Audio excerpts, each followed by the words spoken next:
morning listeners. This is Nilima KS, and today we are bringing to you an interview session with Ms. Claudia Chidester.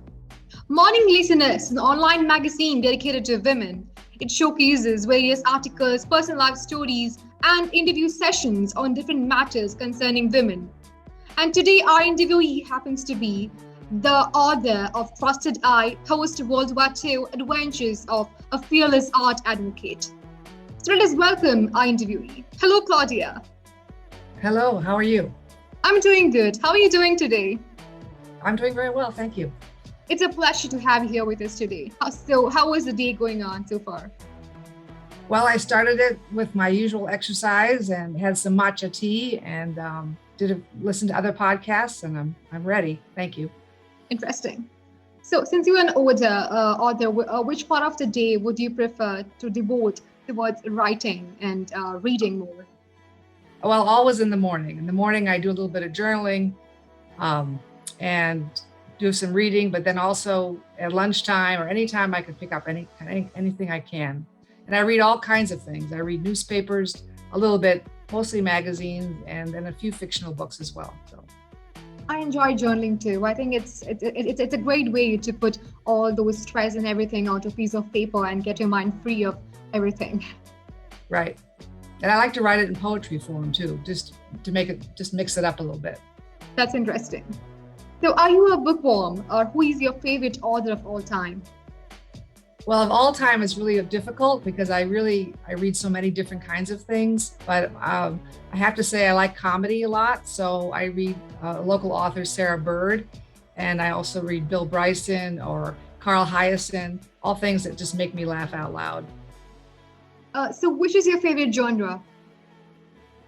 My favorite genre is biography and history, but also I read nutrition books. I read any variety of things that sort of help, because I have health issues too. So there's a lot, people's lives are complicated. So.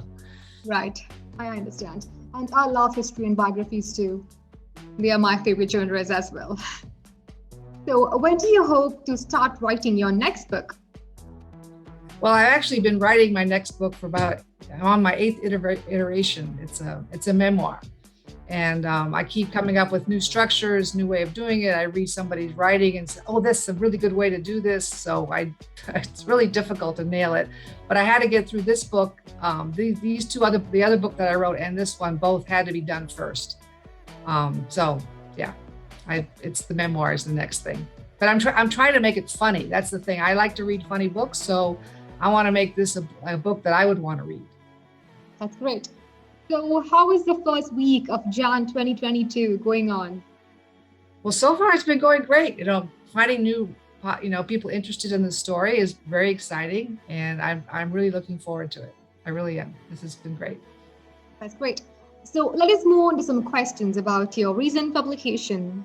So talking about the book, the protagonist, Virginia. So how did Virginia preserve the pieces of art and revive the exiled artist? Well, she was in Germany after the war. My father was there already because he'd fought in the war and he was working for the armed forces. And he said, why don't you come over for 6 months and then we go back to the States.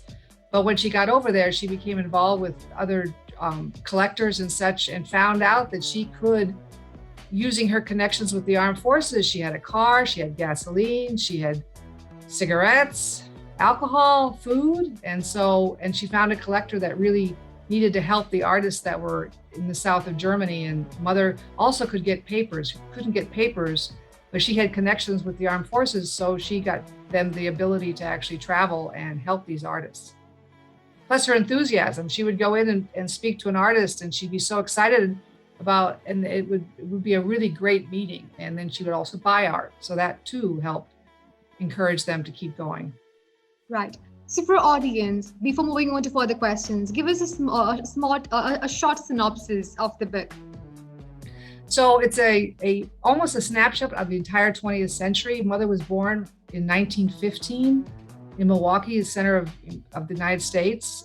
She had artists in her family, but she was from a sort of a well-to-do upper middle class family. She was a Girl Scout. She could swim. She taught swimming. She was and then she went to art school under her grandfather's tutelage. at Yale University, but the Yale didn't pass her after 4 years of work, didn't pass her last painting. So, but then she married my father, and then my dad was at war, and then she joined him there. And so the book is a snapshot of her life, starting from the very beginning under her mother, and how all the things that gave her the strength and her sense of fearlessness that she could do something. And then all the way to the very end, where she died in 1991, she lived in Mexico with my father for the last 25 years. So it covers the whole spectrum, but most of the book is about all the different arcs of her life, trying to get a job, who she was helping in Germany, all the different trials, and little engine that could. I mean, she just kept trying, and she'd be beat down, but she would try again. And the stories are, there are many, many, many arcs, just like in many people's lives. But because it's a 20th century, we're now in the first quarter of this 21st century. People have no idea. My children even can't really fathom no internet, no phone, no cell phone, no way of really communicating except by letter writing. And mother was an avid letter writer. She wrote almost every day back to her mother about what was going on. And that, because I have all that rich documentation and diaries, and mother was a photographer, it was this huge wealth of information. So I could easily put together. And I was born very late in my mother's life. She was already 40. All these were stories that we heard, but I had never had any real foundation. But when I received the letters and started reading them, there were the details. And this is so many arcs. It was just terrific. That's right. So why do you think Virginia's book shall be embraced by artists, historians, and women's study courses? Mostly because it is such a great snapshot. It's somebody, and it's easy read because it's visual. It's short chapters. It's first person, so you really get somebody's voice. So it has a sense of authenticity. It's not just it's her voice. But it's an interesting voice. She fights back against her mother. She fights back against the armed forces. She's very frank in what she says. She's very succinct. Even didn't matter if you're royalty or if you're a general or she spoke her voice, and that in itself is really, I think, refreshing. So that's, yeah, in letter form, in complete sentences. Right. So how did you actually come to discover who she really was after her death? So my father died 5 years later after her in 96, and I received these plastic bags of letters and diaries and guest books and large photo albums. Photo albums we had grown up with, so we knew more or less that they existed and such, but I had no understanding. And I have an art history background, but I knew some of these artists and such. But this photo album was so detailed of every art show she went to, every concert, all these artists, their handwriting. I mean, it was just so rich that, it came to me, and I decided, since I have a library background, I said, I know how to do this. And I also hired archivists to help me, and we put it together. But the book didn't come together until I actually saw one of her paintings in the Milwaukee Public Library. And I said, why is this painting here? I've never seen it before. How is this possible? And then I said, well, a book has to be written, because people have been using the material in the archive. Other art historians have been using this material, but not until I saw that painting did I realize, oh, there really is a story here about who she was, what she was fighting against, how she overcame these hurdles, and it's a beautiful painting. This is the book, by the way. I just want to show you. It's nice. It's a big coffee table book. It's a good solid, and it's filled with images. And for people who want to see that painting that I saw in the Milwaukee Public Library, this is the big painting. Thank you for that. So it was really a remarkable push. If I hadn't seen that painting, I may still just be fooling around looking at the letters. Right. So what were the challenges, and what do you think is the importance of piecing together the history together through letters and journals and photographs and documents? Only because what's important about it is getting the person's voice and really delving into their perspective, not from a 21st century's perspective, but from that person's perspective. And I can't say enough how important it is to actually read original documents and every archive. If you get a chance to actually, if you have a particular author, for instance, that you really like, you should go find that archive that has the original papers and or read their letters. It's just a tremendous. And now most archives are putting more and more things online, and yeah, that's how good history is written, is when people read the original documents. Right. So how did your mom help the Jewish underground and fought against the McCarthyism? So that's a really interesting story, and I wish I had more details on that. Mother, I guess, was afraid to describe what she was doing because it was illegal. That the Americans were not supposed to be helping the Jews. So, but there were thousands that were helping, and she would run money. She would take money, hide it, and on the train go down to Switzerland and bring it to the banks that were supporting the Jewish underground. And the only way I found out about it is that she wrote just like one paragraph in a lecture saying that she had done this, she and my dad together in right after the war. But then once Israel was formed and such, it all stopped. But it was illegal. And when Mother found out that one other American sergeant was caught with $50,000 on her, Mother says, this is too dangerous. And the sergeant was shipped back to the States. And Mother did not want to be shipped back to the States. So, right. But that was, she was among many, many, many, many Americans. And I found lots of articles about it. And that's the best I could do. But it was right after the war. Right. When I was reading the synopsis of the book, what came to my mind was one of my recent reads was again about the World War II, where two sisters were the victims of the miseries of the Holocaust. They are not Jews, but they were the friends of Jews, and Right. they had seen the suffering, despite the fact that they were so close, like they were childhood friends, but still they could just sit by and watch. They couldn't do anything because even their family was threatened and even their life Right. was in danger. So yeah, that came to my mind when I was reading the synopsis, and I'm like, so many stories about this are coming up now, and I think it's important, like when you read these books, you understand how hard it was back then for them, and how much has changed now. So yeah. Well, I mean, I think it's also to know one thing also about letters and such is that you actually sense the community helping each other. Nobody does anything or accomplishes anything in isolation. So that's the piece of it that really also makes it important, is that you see the entire community. And there's over 450 people in the book. I mean, the index is immense. And the book also has a lot of the primary documents actually reproduced, so people can read her original letters. Just a few of them.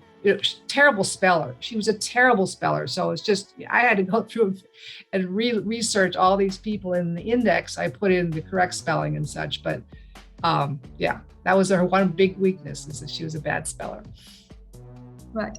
So how did your mom handle the constant running up against sexism and societal the prejudices and expectations when it came to the limited opportunities available to women at that time or of her day? So she was pretty clever at negotiating, relationships and such. So she used as many ways as she could to get around any problems, but there were many things that just stopped her. She spent over a year trying to get a job with the State Department, an official job, helping the artists. Instead of doing it the way she was doing it, she wanted an official job. And at the end, the woman who was running it said, we don't hire married women. And there's just nothing she could do about that.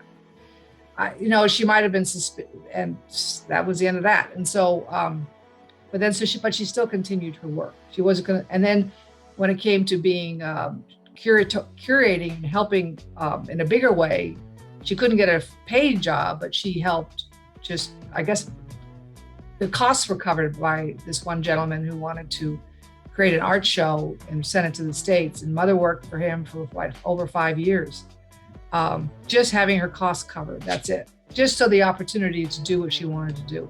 it was kind of, she really didn't want a job because she didn't want to be under my father's thumb, who didn't like to spend any money. And for years, mother was supported by her own mother until her mother died. Then all those beautiful clothes, everything was from her mother. It was not from my father. He was an artist. He wasn't going to spend it in anything but his paints. Yeah. Right. So was your mom comfortable handling a wrench or meeting with the royalty? That, I think it's just her fearless nature. And I think because her mother brought her up to, do very handy things. I mean, she learned how to ride horses. She was a swimmer, but she also taught swimming in camp. I think she played, not rugby. She played, there's another sport. Anyway, she loved sports. She was very physical. So that part was easy. And then she also believed that everybody, puts their pants on one leg at a time, like everybody else. There is nobody is necessarily more special than anybody else. And if you just treat people respectfully and, have a conversation and keep debating, you will eventually, she wasn't coy at all. She was just really smart and people respected her. And she had so many friends all the time. And people came to her as a fixer. I mean, they would have problems and she would work through trying to solve problems. And so they knew that she was very valuable as a friend. And so she was, fast friends with the general's wife. The Princess of New Braunfels adored her. It didn't matter. She was, I think it's because they trusted her. That's why I call the book Trusted Eye, because not only they trust her ability to look at good art and help people that way, but they trusted her because she was honest. Right. So what message would you like to give to the upcoming or aspiring authors who are willing to write about the history that we might not have seen, but we do have an opportunity to again learn more about why they're writing? I think if you find somebody that you resonate with, a character, find their archive first thing, and then find some documents that share their voice and use those voices in writing the story. That makes it more interesting for you as a writer because you feel this other person that's with you. And I guess that's a lot like what fiction is, but I don't write fiction.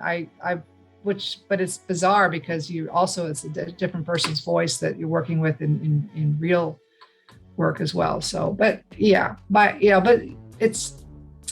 that's what I would recommend people do. Right. Lastly, what do you think this world needs the most?